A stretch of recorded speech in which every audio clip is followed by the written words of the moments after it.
বাংলাদেশ ক্রিকেটে হচ্ছেটা কি? আর কিছুদিন পরে যেখানে টি-20 বিশ্বকাপ, যেখানে চলছে বাংলাদেশ ক্রিকেটের সবচেয়ে বড় ইভেন্ট বিপিএল, সেখানে সেই ক্রিকেটাররাই যারা কিনা পার্টিসিপেট করবেন, যারা বাংলাদেশের ক্রিকেটকে মাতিয়ে রাখবেন, তারাই এখন কাঠ গড়ায়। তারা কি ঠিকভাবে তাদের সবটুকু ডেলিভার করতে পারছেন না? এতদিন ধরে বাংলাদেশ ক্রিকেট যাদের উপর দাঁড়িয়ে রয়েছে, যাদের দেখে বাংলাদেশের হাজারো তরুণ, হাজারো কিশোর স্বপ্ন বুনেছে দেশকে প্রতিনিধিত্ব করার, তারাই কেন এখন সমালোচনার মুখে থাকবেন? কেন বিসিবি কর্তারা তাদেরকে নিশানা করছেন, সমালোচনার জায়গাটাতে নিয়ে আসছেন? এই বিষয়ে আমরা কথা বলবো। আমাদের সাথে রয়েছেন ক্রীড়া সংগঠক সামির কাদের চৌধুরী। সামির কাদের চৌধুরী, আপনি স্বাগত খেলা যোগে। ধন্যবাদ। আমরা দেখতে পাচ্ছি কদিন ধরে যে ক্রিকেটারদের উপরে আসলে আমাদের ক্রিকেটটা নির্ভর করে, মাঠের খেলাটা বজায় থাকে, তারাই এখন কাঠ করে চলে যাচ্ছেন এবং তাদের অর্জন নিয়ে এতদিন ধরে তারা যে খেলছে বাংলাদেশের হয়ে, তাদের অর্জনকে প্রশ্নবিদ্ধ করা হচ্ছে। সো সামনে তো টি-20 বিশ্বকাপ, বিপিএল চলছে, বাংলাদেশ ক্রিকেটটা কি মানে ধ্বংসের মুখে? এই ছেলেদের পেছনে কারা কাজ করছে? ধন্যবাদ আপনাকে। ফার্স্ট অফ অল আমি এটাতে পুরোপুরি এগ্রি করতে পারছি না যে ক্রিকেটারদেরকে কাঠগড়ায় দাঁড়া করানো হচ্ছে।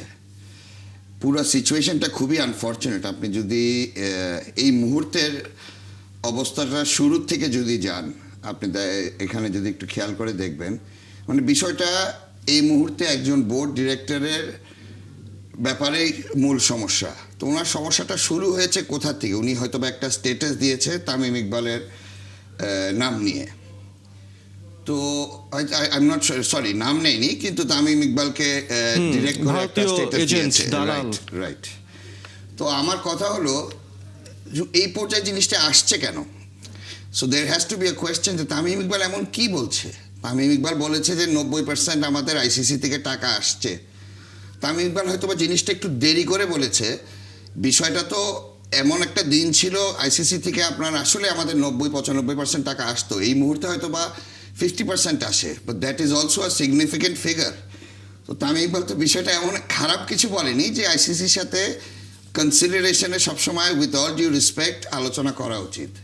তামিম ইকবাল তো কোনো সময় বলেনি, আমি জানি না, আমি হয়তো ভুল বলছি, বাট আমি যতটুকু দেখেছি, জেনেছি, শুনেছি যে তামিম ইকবাল কোনো সময় একবারও বলেনি যে ইন্ডিয়া চলে যাওয়া হোক ওয়ার্ল্ড কাপ খেলতে। এটা তো ইন দ্য ফার্স্ট প্লেস কোনোভাবে এই মুহূর্তে যাওয়া উচিতই না। whereas India is not providing any security for Mustafiz, তো সেখানে বাংলাদেশ টিমের জন্য কিভাবে এটা, ইট ডাজ নট ম্যাচ। একজন প্লেয়ারের জন্য যেহেতু সিকিউরিটি দিতে পারছে না, পুরো বাংলাদেশ টিমকে কিভাবে দিবে তারা? সো ওই ক্ষেত্রে এই নাজমুল ইসলাম সাহেব কেন এই জিনিসটা শুরু করলো, এরপরে এই কয়েকদিন আগে বিপিএল এর মধ্যে যে উনি বলল প্লেয়ারদেরকে আমরা তো আর টাকা ফেরত পাচ্ছি না। এখন আপনি যদি আপনার ছেলে মেয়েদেরকে পড়ালেখা করান, তারা পরীক্ষায় ভালো না করে, আপনি কি তাকে বলবেন আমার টাকা ফেরত দাও, তুমি ভালো করো নাই, পাস করো নাই? তো এটা is a very Seely matter. এরপরে আমি গতকাল রাত্রে কোয়াবের প্রেসিডেন্ট মোহাম্মদ মিঠুন এবং মিঠু সাহেবের প্রেস কনফারেন্সটা দেখছিলাম। ওখানে first of all number one হলো যে ওনারা সরি বলেছে, আমি দেখলাম দর্শকদের কাছে, মিঠুনও বলেছে, মিঠুও বলেছে। তো এটা একটা ভেরি পজিটিভ জিনিস যে তারা কেউ অ্যাকচুয়ালি এসে দুঃখ প্রকাশ করছেন। বাট এছাড়া পুরো প্রেস কনফারেন্সটা আমার কাছে খুবই নাটকীয় লেগেছে। তারা নাকি বোর্ড ডিরেক্টরটাকে খুঁজে পাচ্ছে না, যোগাযোগ করতে পারছে না, চিঠি দিয়ে পিয়নকে দিয়ে তার বাসার অ্যাড্রেসে পাঠাবে। এইগুলা সিলি কথাবার্তা, এইগুলা অ্যাকচুয়ালি ইটস ভেরি আনফর্চুনেট যে বাংলাদেশের মানুষের, আমাদের যারা আমরা ক্রিকেট ভক্ত আছি স্পেশালি, যে এইসব নাটক দেখতে হয়। আমরা দেখতে পাচ্ছি বিসিবি পরিচালক কে এম নাজমুল ইসলাম, তিনি একের পর এক, আপনি যেমন বলছিলেন, তামিম ইকবালকে নিয়ে একটা তিনি বক্তব্য দিয়েছেন, রুচিপূর্ণ বক্তব্য, এবং পরবর্তীতে ক্রিকেটারদেরকেও আসলে তাদের অর্জন নিয়ে, তাদের পেছনে ইনভেস্টমেন্ট নিয়ে প্রশ্ন তুলেছেন। এতই যদি সমস্যা ক্রিকেটারদের প্রতি, ক্রিকেটারদের অর্জন নিয়ে যদি এতই তার প্রশ্ন থাকে, তিনি ক্রিকেটে আসছেন কেন, বিসিবিতে কেন আসছেন? অ্যাবসলিউটলি আমার তো মনে হয় he is lacking for lot of knowledge. কারণ ওনার হয়তো বা ক্রিকেটের প্রতি, ক্রিকেট কীভাবে চলে এগুলো জানা আছে না কি না। অ্যাকচুয়ালি ওনাকে আমি কোনো সময় শুনি না। আমি তামিম ইকবালের ইস্যু থেকে কেন কথাটা আলাপটা স্টার্ট করলাম, বিকজ আমি ওনাকে জানতে পেরেছি ওদিন থেকে। তার আগে উনি যে একজন বোর্ড ডিরেক্টর আছেন, ওনার নাম কি, আমি এগুলো ভালো মন্দ কিছুই জানতাম না। আমরা দেখতে পাচ্ছি বা গতকালকে ক্রীড়া উপদেষ্টা আসিফ নজরুল তিনি বলছিলেন যে এক মুস্তাফিজের ইস্যুতে আমরা যখন তার পাশে দাঁড়িয়েছি তখন সব ক্রিকেটারদেরকে আসলে মানে দূরে ঠেলে দেবার তো কোনো মানে হয় না, সবাইকে নিয়ে তো আমার Absolutely. এগিয়ে যেতে হবে। সো এই ক্ষেত্রে আসলে এই যে নজরুল ইসলামকে আমরা সরাতে পারছি না, বিসিবি মানে বিসিবি হাতেও তো এখন আসলে গঠনতন্ত্র অনুযায়ী সেই পাওয়ারটা নেই, হয়তো তিনি পদত্যাগ না করলে তার সরানোর সুযোগ নেই। কেন, why is that? পাওয়ারটা নেই। এটাই গঠনতন্ত্র এই বিষয়টা যদি ব্যাখ্যা করতেন, যে আমরা দেখতে পাচ্ছি যে শৃঙ্খলাজনিত কারণে একটা ইস্যু রয়েছে। আমি তো মনে করি there has to be some sort of power or authority এটা করার জন্য। নাহলে ফারুক আহমেদকে কেন করেছিল? ফারুক আহমেদ তো আমি first of all just out of the blues তারটা সব কিছু ভাবে তো পসিবল করা হয়েছে, তো ওনার ক্ষেত্রে কেন পসিবল না? ওনাকে ওনার বাসার অ্যাড্রেস নাই এই জন্য নাকি? ফারুক আহমেদ তো এনএসসি কোর্টে এসেছিলেন, এখন তিনি তো আসলে ক্লাব কোর্টে এসেছেন, এটাও কি একটা প্রবলেম হতে উনি পারে? কি ক্লাব কোর্টে এসেছেন নাজমুল ইসলাম এমনি স্যার? নাজমুল ইসলাম সেটাই তো আমরা দেখতে পাচ্ছি। আচ্ছা আচ্ছা, তো ক্লাব কোটার ফার্স্ট অফ অল পুরা নির্বাচনটাই তো ক্লাব কোটা হোক বা এনএসসি কোটা হোক যেভাবেই হোক, পুরা জিনিসটাই তো একটা নাটকীয়ভাবে একটা মুফতে হয়েছে। তো মুফতে যাকে এনে বসানো হয়েছে, মুফতে একই লোককে কি ওখান থেকে সরানো যাচ্ছে না? উনি মানে কোথার থেকে ক্লাব ক্যাটাগরিতে এসে জাস্ট চোখ বন্ধ করে একজন ডিরেক্টর হয়ে গেছে। যেমন আমি বললাম আপনাকে, ওনার আমি কোনো কিছুই জানি না, তামিম ইস্যুটা থেকে আমি ওনাকে চিনতে পেরেছি। তো ইন দ্যাট কেস এটা কোনো অথরিটি নাই, বা আইসিসিকে একটা চিঠি দিতে পারছে না তার বিরুদ্ধে যে we have to do something, this is the situation of our cricket in Bangladesh. এটা কি সম্ভব না? আমরা তো দেখতে পেরেছি যে 5ই আগস্টের পট পরিবর্তনের পরে আমাদের তৎকালীন যিনি যুব ক্রীড়া উপদেষ্টা ছিলেন তিনি বিসিবিতে ঘন ঘন পরিদর্শন করেছেন, তিনি ক্রিকেটের সাথে জড়িয়েছিলেন। হ্যাঁ, মানে সরকারের একটা প্রভাব আমরা দেখতে পেয়েছি সরাসরি সেখানটাতে। কথা হলো এখন যখন আমাদের দরকার একটা সরকারি হস্তক্ষেপের মাধ্যমে যখন এই মানে উত্তপ্ত পরিস্থিতিটা শীতল করা যায়, সেই সময়টাতে আসলে সরকার কেন এই দিকটাতে চুপ করে রয়েছে? এখানে কি তাদের কোনো ভূমিকা নেই? আমার তো মনে হয় না চুপ করেছে। আমি গতকাল নিউজে যেটা দেখেছি যে উনি বলছে যে এটা বিসিবিকে ইমিডিয়েটলি সমাধান করার ইনস্ট্রাকশনস দিয়েছে, এরকম হয়তো বা কোনো গাইডলাইন দিয়েছে উনি। সরকার হয়তো বা এখন তাকে জোর জবরদস্তি করে বলতে পারে যে ইউ প্লিজ লিভ, এটা শুড বি দেয় হয়তো বা আজকে কালকে, বাট এটা আমি আশা করছি যে তাকে বলা হোক, তাকে যে আপনি এখানে যে কাণ্ডগুলো করছেন ক্রিকেটের ক্ষতি হচ্ছে। এখানে কি পলিটিক্যালি কিছু মুভমেন্ট থাকতে পারে কিনা? কারণ আমরা দেখতে পাচ্ছি যে আমরা যতই দেখতে পাই যে ক্রিকেটার তাদের ভয়েস রেজ করছেন সামাজিক যোগাযোগ মাধ্যমে, সেখানে কমেন্ট সেকশনে উল্টো ক্রিকেটারদেরকেই দোষারোপ করা হচ্ছে। সো এখানে পলিটিক্যাল মুভমেন্ট এবং ভাঙচুরও করা হচ্ছে স্টেডিয়াম বাইরে। জনগণ হয়তো বা তাদের ফ্রাস্ট্রেশনে, যারা গতকাল খেলা দেখতে গিয়েছে ওই রাগে ওই জিদে এরকম করছে। আর অনেকে তো হয়তো বা আপনার জিনিসটা ইন ডেপথ না বুঝেও ক্রিকেটারদের বিরুদ্ধে কমেন্টগুলো করেই যাচ্ছে কন্টিনিউসলি। বাট আমার মতে আমি রিকোয়েস্ট করব দেশের মানুষদের যে তারা পুরো বিষয়টা বুঝে নেক, তারা পুরো জিনিসটা বুঝে নেক। আর এতগুলো ডিরেক্টরের মধ্যে একজন ব্যক্তি খালি এভাবে বলছে, কিছুদিন আগে হয়তো বা একজন ডিরেক্টর ফুটবলারদের সাথে মারপিট করবে, এই করবে ওই করবে, এরকম দিস আর অ্যাবসলিউটলি আননেসেসারি। এগুলা কোনো আমার কাছে যে পুরো মানে এসব এইভাবে কথা বলাগুলো আমার কাছে অ্যাবসলিউটলি ননসেন্স লাগে। কথা হচ্ছে যে আমিনুল ইসলাম বুলবুল, আমরা দেখতে পেয়েছি গতকালকে একটা ছবি বেশ ভাইরাল হয়েছে যে তিনি একা পিচের সামনে দাঁড়িয়ে রয়েছেন, রূপক অর্থায়নটা বলা যায় যে। আমি তো আপনি যে সরকার বা মিনিস্ট্রির ক্ষেত্রে যে কথাটা বলছেন, আমি মেবি এই কথাটা আমিনুল ইসলাম বুলবুল সাহেবের ক্ষেত্রেই বলবো। উনি বরঞ্চ চুপ আছে অ্যাজ এ বোর্ড প্রেসিডেন্ট।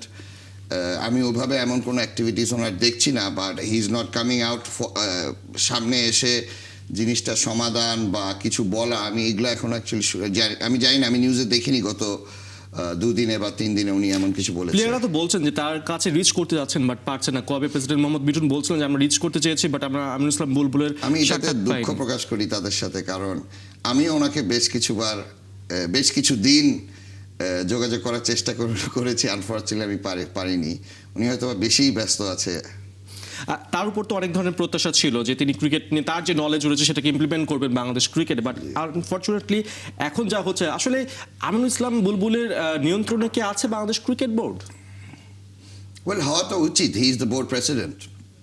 আর আমি অন রেকর্ড একবার বলেছিলামই, আপনি যে বললেন ওনার যে এক্সপিরিয়েন্স, ওনার যে নলেজ, আমি তখন এটা বোধহয় ইলেকশন, বাংলাদেশ ক্রিকেট বোর্ডের ইলেকশন আগে বলেছিলাম যে আমিনুল ইসলাম বুলবুলের মতন একজন ব্যক্তি যদি বাংলাদেশ ক্রিকেটে আসে, ইলেকশন হওয়ারও প্রয়োজন নাই, লেট হিম রান ইট, একটা এরকম পর্যায়ে আমাদেরকে নিয়ে আসুক। বাট তারপর তো দেখছি যে ইলেকশনের নাটকীয়তাতে এখন যে পর্যায়ে আছে, এটা আমরা হয়তো বা আরও 10 বছর পিছিয়ে যাচ্ছি। আপনি চিন্তা করে দেখেন, নাও উই আর টকিং যে আমরা ওয়ার্ল্ড কাপে যাব না কিনা ফর সিকিউরিটি রিজনস, বাট আমরা প্র্যাকটিক্যালিটি দেখেন, আপনার নিজের ডোমেস্টিক খেলাই তো নাই। গতকাল বিপিএল বয়কট করা হয়েছে, প্লেয়াররা খেলতে যায়নি। আপনার ডোমেস্টিক ক্রিকেটে গত সিজন শুরু হয়েছে আই থিঙ্ক 3 মাস হয়ে যাচ্ছে, কি খেলা হয়েছে 3 মাসে? বাংলাদেশের ডোমেস্টিক সিজনটায় গত 3 মাসে কি খেলা হয়েছে? I don't think any, maybe ওই কিছু ওয়াক ওভার্স হয়েছে, হিসাব নিকাশ, এগুলো ছাড়া খেলার মাঠে তো আমার মনে হয় না এমন কোনো খেলা হয়েছে। অবশ্যই it is a big failure in my books, it is a big failure. Failure নিয়ে আরো অনেক প্রশ্ন রয়েছে, আপনি আমাদের সাথেই থাকুন, আমরা ছোট বিরতি নিয়ে আসছি। জি অবশ্যই। দর্শক, চলছে খেলা যোগ, নিচ্ছে বিরতি, সাথেই থাকুন। আচ্ছা, 71-এ চলছে খেলা যোগ। দর্শক, কথা বলছি বিপিএল নিয়ে, কথা বলছি বাংলাদেশ ক্রিকেটের সাম্প্রতিক অবস্থা নিয়ে। আমাদের সাথে রয়েছেন ক্রীড়া সংগঠক সামির কাদের চৌধুরী। যেমনটা আমরা বলছিলাম যে বিপিএল এ যে ধরনের অরাজকতা চলছে, বিপিএল বন্ধ করে আসলে ক্রিকেটাররা আন্দোলনের নামে, এটা বাংলাদেশ ক্রিকেট আসলে নজিরবিহীন ঘটনা। আমরা দেখতে পাচ্ছি ঠিক বিপিএল এ এখন যা হচ্ছে, বিপিএল শুরু ঠিক আগ মুহূর্তেও তাই হয়েছে অনেকটা, যে চট্টগ্রাম ফ্র্যাঞ্চাইজি নিয়ে আমরা দেখতে পেয়েছি যে কি পরিমাণ নাটকীয়তা হলো। চট্টগ্রাম ফ্র্যাঞ্চাইজিশিপ আপনারা রিটেইন করতে চেয়েছিলেন, বাট সেটা আপনাদেরকে দেওয়া হয়নি। আপনি আদালতের দ্বারস্থ হয়েছিলেন, সেখান থেকে আসলে বিসিবি বাইপাস করে নিয়মকানুনের মধ্য দিয়ে, তারা বলছে নিয়মকানুনের মধ্য দিয়ে তারা আসলে এটা আরেকটা ফ্র্যাঞ্চাইজিকে দেয়, বাট তারাও আসলে আলটিমেটলি এটা বিসিবিকে হ্যান্ড ওভার করতে বাধ্য হয়। সো যেই জিনিসটা সুষ্ঠুভাবে হতে পারতো, যে ফ্র্যাঞ্চাইজিশিপটা আপনারা নিয়ে চালাতে পারতেন, সেটা আসলে এত জল ঘোলা করে এখন বিসিবি নিয়ন্ত্রণে নিতে হলো।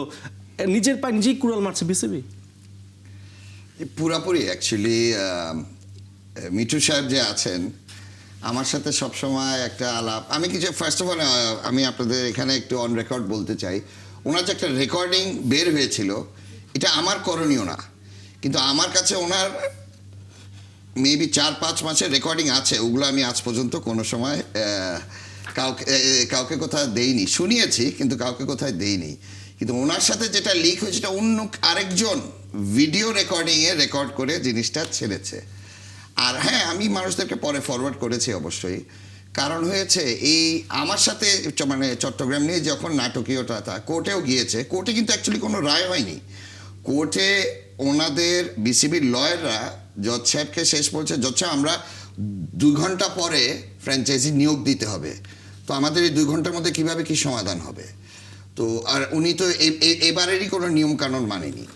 তো ইন দ্য ফার্স্ট প্লেস আমার কাছে এটা উইথ এভিডেন্স, আমাকে ইফতেখার রহমান মিঠুই বলেছিল এবারে নিয়মকানুন তুমি মানবা না, ওটা সমাধান কোর্টে সমাধান করে আসো। তো কোর্টে যখন আমি সমাধান করে গিয়েছি, এটা আমাকে একদম শেষ মুহূর্তে, মানে যেদিন জমা দেওয়া হবে ডকুমেন্টসগুলো, তার একদিন আগে, মানে তার আগের দিনই আমাকে ইফতেখার রহমান মিঠু এই কথাগুলো বলেছিলেন। তো আমি অবভিয়াসলি বোর্ড ডিরেক্টর, আমি ওনার কথা মতোই ওনার অ্যাপ্রুভালের একটা চিঠি সহ জমা দিয়েছিলাম বোর্ডে। তো এরপরে যখন যা হয়েছে, তো বললো যে একদিনের মধ্যে সব প্রতিষ্ঠানদেরকে চেক করবে তারা, ডিবি অফিস থেকে, এসবি অফিস থেকে।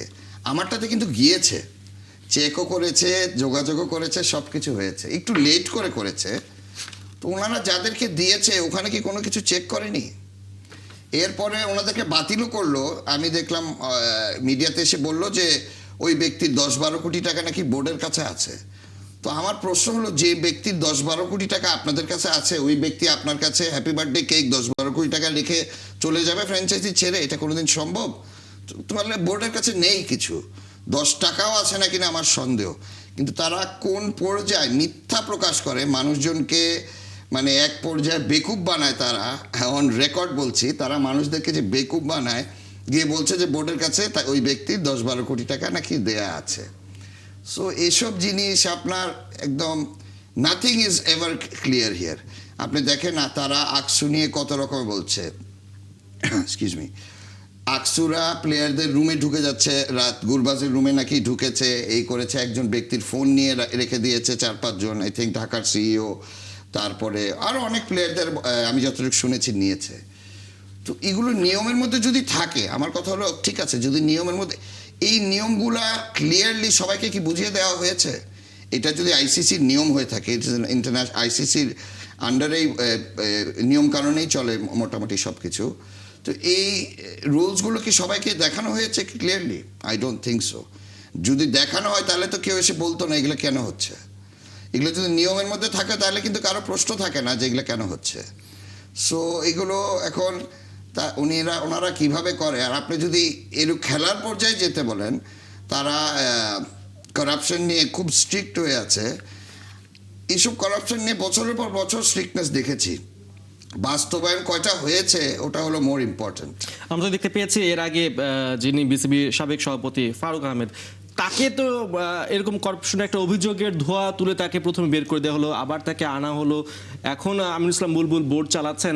কথা হচ্ছে এই যে এত ভেতরের মধ্যেই প্যাচ ঘটছে বিসিবির, কে কার সাথে আছে কে কার সাথে নেই, কে কোন অভিযুক্ত, কে কোন দায়িত্বটা পালন করতে পারছেন না, এই তালগুলোর মধ্যে বাংলাদেশ ক্রিকেটটা আসলে ভবিষ্যৎটা কোথায় যাচ্ছে? আমরা টি-20 বিশ্বকাপ খেলবো কি খেলবো না এটা সরকারের ব্যাপার, এটা ইটস ওকে, বাট কথা হচ্ছে যে ঘরের যে ক্রিকেটটা বিপিএল, এটা তো আমাদের আন্ডারে, এটাতে তো আসলে ঝুঁকিতে ফেলার কোনো দরকার নেই একজন বোর্ড পরিচালকের স্বার্থের বেসিসে বা কয়েকজনের স্বার্থের বেসিসে।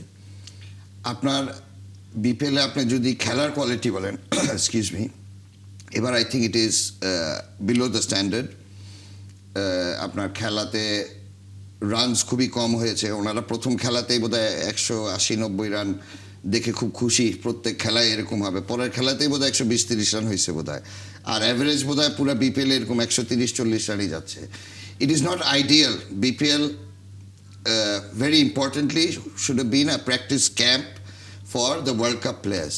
তো ওই তুলনায় আপনার যেই ফ্যাসিলিটিগুলো, যে গ্রাউন্ডসগুলো সব দেয়া হয়েছে প্লেয়ার্সদেরকে, আমার মনে হয় না it is up to the standard. আরেকটা প্রশ্ন আপনার সাথে করে রাখতে চাচ্ছি, ছোট করে উত্তর জানতে চাই, সেটা হচ্ছে গতকাল যখন ক্রিকেটার দাবির জন্য বারবার বলছেন যে নাজমুল ইসলামের পদত্যাগ না হলে আমরা মাঠে ফিরবো না, বিসিবি একটা স্ট্যান্ড নেয় যে আমরা যদি মাঠে না হয় প্রথম ম্যাচ আমরা অনির্দিষ্টকালের জন্য বিপিএল বন্ধ করে দিব। বিসিবি যে মিঠু সাহেব গতকাল বলেছে না, যোগাযোগ করার, উনি হারিকেন দিয়ে ওই নাজমুল ইসলাম সাহেবকে ঢাকা শহরে বোধহয় খুঁজছিলেন, পাচ্ছিলেন না। মানে ইট ইজ সো সিলি যে ওনারা এসে কিছু বলছে না, কিন্তু ভিতরে ভিতরে পরে সেকেন্ড ম্যাচটার সময় আমি দেখলাম মোহাম্মদ মিঠুন বলল আমরা যোগাযোগ করছি বিসিবির সাথে, ওনারা ব্যস্ত ছিলেন। তো মানে বিসিবি থেকে কেউ এসে প্লেয়ারদের সাথে বসছে না বিকজ তারা বিজি ছিলেন। মানে হাউ সিলি, এগুলো আমার কাছে বিশ্বাসজনক কোনোভাবেই হয় না। অবশ্যই সামির কাদের চৌধুরী, আপনাকে অনেক ধন্যবাদ সময় দেওয়ার জন্য। আমরা চাই মাঠে ক্রিকেটটা ঠিক থাকুক, বাংলাদেশ ক্রিকেটাররা তাদের মানে সম্মান নিয়ে ক্রিকেটটা যাতে খেলে থাকে, এবং আপনারাও যাতে বাংলাদেশ ক্রিকেটে পক্ষপাতহীনভাবে আসলে সুযোগটা পান মাঠে ক্রিকেট অবদান রাখা। আপনাকে অনেক ধন্যবাদ। ধন্যবাদ।